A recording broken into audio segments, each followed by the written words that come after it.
If you're looking to buy yourself a brand new CPU for your gaming PC, then you're in the right place. Because throughout this video, we're going to show you the very best CPUs you can buy for your gaming rig. From entry-level chips to get you started, to multi-core mammoths that makes an RTX 5090 chuck up its breakfast in fear. I mean, okay, that last bit was probably bollocks, but this video is going to be super helpful because it's going to go through all the latest and greatest CPUs, not only to help you understand what they are and what you need to be buying, but also to give our personal recommendations so you get the perfect CPU for your gaming rig. And I think the best place to start this is to essentially just to go over what exactly a gaming CPU is. But I understand that a lot of you are audio experts and you just want the recommendations. If this is you, then don't worry, you can just skip ahead with our timestamps to all of our recommendations, or just cheat with our global affiliate links listed down below. Put simply, gaming CPUs are in charge of keeping up with your graphics card. Both your CPU and your GPU run in tandem in games, and whichever is bottlenecked will determine your actual in-game frame rate. Some games are very CPU heavy, others barely touch them, so having a balanced system is key. And almost certainly the biggest mistake we see people make is to massively overspec either the graphics card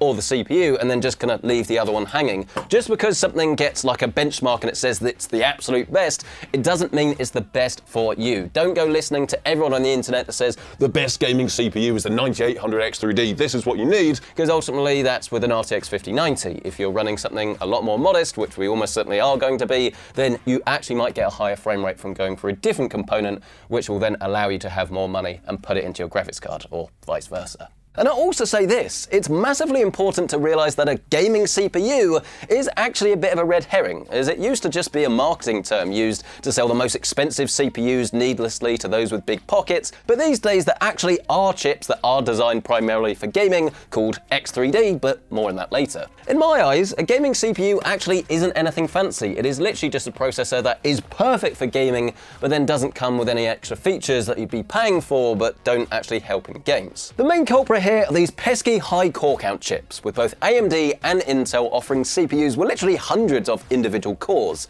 little brains of calculation, that work wonders for productivity tasks and servers, but actually make games perform the same, if not worse. Case in point, right? Imagine this. This is the best analogy I've done in the 14 years of this YouTube career. You're in Aldi or your local Walmart, your supermarket, and you've got Usain Bolt with you, and then you've also got 10 children. Now, what's going to be quicker? If you need, just say, like a bar of chocolate, then if you send them all out at the same time, Usain Bolt is going to get there first, he's going to come back, he's done the operation as quickly as possible. Whereas if you need to do like a full shop, let's say you need to get 25 items, well, Usain's going to take a very long time because he's got to go to each one individually. Whereas those 10 children, they can obviously all go off and do multiple tasks all at the same time. And it's actually the same principle really when it comes to gaming CPUs. Some tasks are going to require lots of cores, lots of parallel operations, whereas others just require a bit of brute force, and one faster thing is going to be better than multiple slower things. As I probably should though, let's take this opportunity to get a tad more technical. The reason that more cores can often be worse is actually down to clock speed, power, and then physical constraints. You can't just put 24 cores on a single die and then run them at the exact same power level as an 8-core chip. You need to make some of them smaller and then run the overall package at a lower wattage per core in order to actually have them to run stably and without overheating. Not to mention that larger amount of cores can run across multiple tiles and units, which increases the latency of any operations and thus slows down sensitive tasks with things like gaming. And it's for this very reason that at the time of filming, there's no point really going for anything beyond a 6 or an 8 core unless you're specifically looking to do workloads or productivity at the same time, because the value for money just isn't there. Now, of course though, this is slightly muddied by the fact that Intel processors actually have a combination of big performance cores and then smaller efficient cores, with the aim of having the right core for the right job. This has worked an absolute treat on laptops, where it's all about power efficiency, but it's been a bit of a chocolate teapot for desktop gaming really. Just remember to see exactly how many P cores the Intel CPU has, rather than the overall number of cores if you want to assess the true level of gaming performance. But whoa, hang on a second there, Centric, what about the hidden advantage of high core count chips? And you're right, don't forget about shader preloading or pre-caching. You've probably noticed this, you fire up one of these modern games and you have this loading screen that can take like up to half an hour sometimes, and the faster your CPU,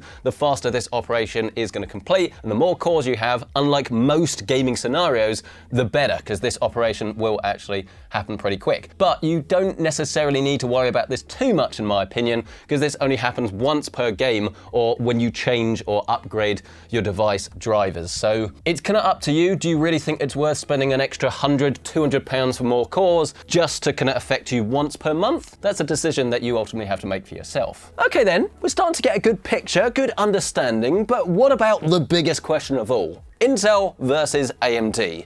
Well, these two have been trading blows for years, but sadly, we're in a little bit of a spot where AMD just has the fastest chips for gaming, period. That's the end of it. Once again though, a reminder, this is all taken with an RTX 5090, so this isn't necessarily the frame rate you're going to get, more a maximum that these CPUs are capable of. And besides, this isn't to say that you shouldn't buy Intel. In fact, they actually do feature in our recommendations, but more at the budget end, or for productivity and gaming scenarios, rather than just building the fastest gaming PC possible. A large reason for this is actually the advent of X3D, an extra wedge of cache that's added to the CPUs directly to make them lower latency and thus faster at pumping out those sweet frames. For whatever reason, Intel don't currently have an alternative to this, but watch this space as the upcoming Nova Lake is definitely sure to spice things up. Of course though, for most people, buying a new CPU probably means buying a new motherboard as well, and of course this comes with an array of different features. Both Intel Core Ultra and AMD AM5 boards share a similar feature set, with support for PCI Generation 5,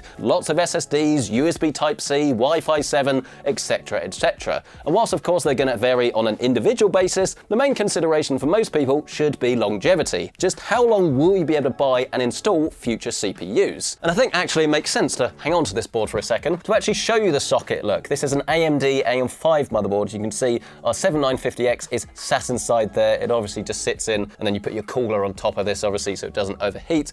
But fundamentally, they're not cross-compatible. So you can't just put an Intel CPU inside this one, and depending on the generation of motherboard and features and things, you've got a different amount of pins on the motherboard itself, and new features and new launches tend to mean new sockets and new motherboards. But AMD is actually better at kind of keeping them around for a long time. AM5 looks to continue into 2027, and this could be potentially extended, whereas if you go for Intel Core Ultra, it's basically a dead socket. They're about to bring out some refresh CPUs, but the actual next generation is going to be on an entire new platform. So you've got to think about this when you're buying a CPU, because a lot of people want to buy not just for now, but into the future too. Now, sadly, as we know, RAM prices have shot up massively in the last few months, and this has actually left open the door of revisiting older generations of Intel and AMD processors, and then pairing this up with the cheaper DDR4 memory. Now, the good news is we ran the numbers, but unfortunately, it's not going to be the silver bullet that you might expect, as the price of DDR4 has also gone up to the point where the value gain is kind of diminished by the lack of performance, and then of course the dead platforms. If you're watching this in a few months' time and DDR4 has started to drop like a stone, then of course this can change. But as you can clearly see for yourselves from the numbers, on a cost per frame basis, this just ain't it, chief. Oh, but here he is, look, PC Centric, he's been gassing again for like 6–7 minutes. I came here because I wanted some recommendations. Well, as always, recommendations you shall have. These are all of our favourites after testing 17 different CPUs. And of course, if you do want to check out current pricing in your region with our global affiliate links, then you can find these listed down below and as a pinned comment. Kicking things off then, as always, we have the budget end. And here, it's the 6-core Ryzen 5 7500F. This OEM CPU is essentially a Ryzen 7600, but it's clocked slightly lower and lacks the integrated graphics that you're not going to be using anyway, making it a lot cheaper with more or less the same performance. The downside is that you won't necessarily get the same warranty and support as its bigger brother, so the normal Ryzen 7600 works absolutely great too.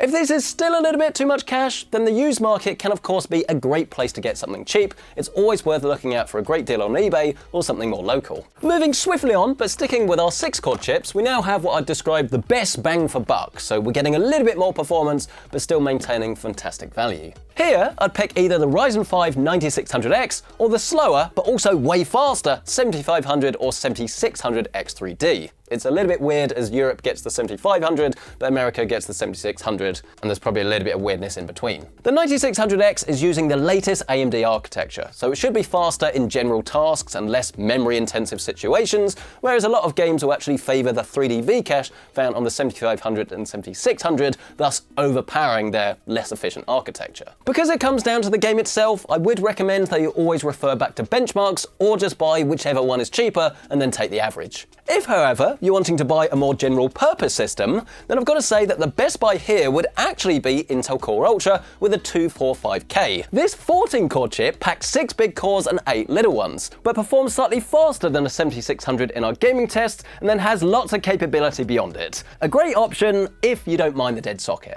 Now, moving on to the sweet spot of PC gaming, we have my two personal favourites. We have the 9700X and the 7800X3D. Both are 8-core chips, and when it comes to value, they can't really be beaten. Assuming you want 8 cores, of course. The cheaper option is almost certainly going to be the Ryzen 7 9700X. Again, an 8-core CPU that packs bags of performance today and is great into the future too, with those extra system cores for system responsiveness and CPU-heavy titles, and then of course the AM5 socket that's upgradable for a while yet. But if you want even more performance in games, then once again, the slower yet faster 7800X3D is a fantastic deal, and it's the CPU that I personally use to this very day. The extra cache really does help in quite a lot of gaming scenarios. Just make sure that you don't overpay for this, as you can usually find it on offer somewhere. And I'll tell you the reason for this is because people are afraid of 7. 7, 8, 9. Fantastic childhood joke there, but obviously it's technically an older generation chip, so people just tend to lean towards the faster 9800, and there's not always massive differences in real-world performance,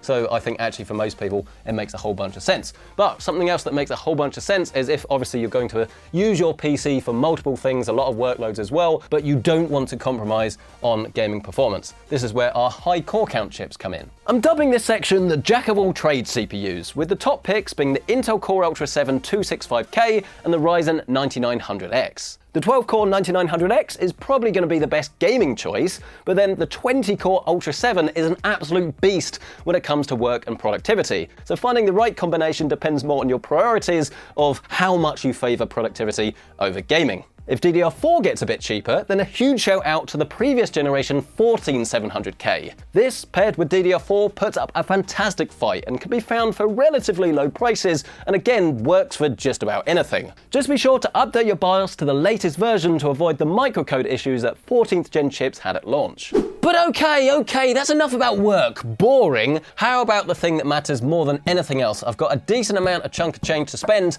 I want the absolute best gaming chip. What should I get? And so then, let's turn our attention to the top of the charts, and of course this means X3D in combination with the fastest AMD architecture, the true best of both worlds, with 3 chips on offer, the 9800, 9850 and 9950 X3D. Both the 9800 and 9850 X3D are 8-core chips, nailing that sweet spot once again, whilst the 9950 X3D has a whopping 16 cores. For most gamers, the 9800 X3D is going to be the right choice, as the performance difference between them is almost nothing, and it will be much cheaper, but the 9850 X3D is clocked slightly faster, whilst the 9950 X3D clearly excels in productivity and shader caching too. Just be warned that only half the cores in the 9950 X3D actually have the 3D V-cache, so it effectively transforms into a 9800 X3D anyway, hence why you're only going to gain outside of gaming loads. Oh, and with that then, ladies and gentlemen, that was very high-pitched, there we have it, all of the gaming CPUs that I personally would recommend and that I would consider